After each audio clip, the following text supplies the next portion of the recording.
City India news Telugu. కేంద్ర ప్రభుత్వం ఇటీవల తీసుకొచ్చిన 3 కొత్త క్రిమినల్ చట్టాలు జూలై 1, 2024 నుంచి అమల్లోకి రానున్నాయి.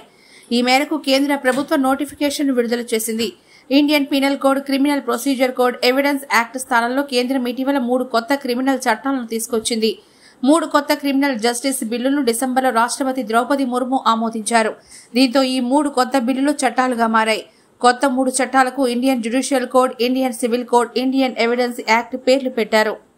సిఆర్పిసిలో చూసుకున్నప్పుడు మనం ప్రత్యేకించి ఇప్పటికే సుప్రీంకోర్టు అనేకమైనటువంటి తీర్పులు చెప్పి జడ్జిమేడ్ లా అంటాం, వాటిని చట్టంలో ఆథరైజేషన్గా వాటిని గుర్తించడం జరిగింది. ప్రత్యేకించి విక్టిమ్స్ రైట్స్ గురించి ఒక గుర్తింపు, అదేవిధంగా పెరిగినటువంటి టెక్నాలజీని ఉపయోగించుకొని ఆన్లైన్ అంటే ఎలక్ట్రానిక్ ఎవిడెన్స్ అనేది ఎలక్ట్రానిక్గా ఎవిడెన్స్ రికార్డ్ చేయడానికి అవసరమైనటువంటి పరిస్థితులు, అంటే సాక్షులు ప్రత్యక్షంగా న్యాయస్థానానికి హాజరు కాకుండానే దూరంలో ఉండి కూడా ఆన్లైన్గా ఎగ్జామినేషన్ చేయటం అనేటువంటిది ఒకటి.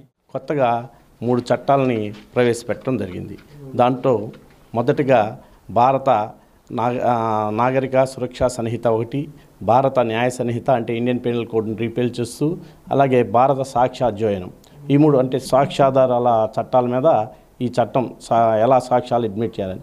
ఈ చట్టాల్లో భారత ప్రభుత్వం 1861, 1872 ఈ సాక్ష్యాలను రీప్లేస్ చేస్తూ కొత్త చట్టాలని ఫోర్స్లో తేవడం జరిగింది. ఈ చట్టాల్లో విక్టిమ్స్కి, పోలీస్ ఆఫీసర్స్కి, అలాగే ముద్దాయిలకి సమాంతర ఈక్వల్ రైట్స్ని ప్రొటెక్ట్ చేస్తూ ఈ చట్టాలను చేయటం అయింది. అనేక సుప్రీంకోర్టు, హైకోర్టు జడ్జిమెంట్లను పరిగణనలో తీసుకొని ఈ చట్టాల్లో మార్పులు చేయటం జరిగింది.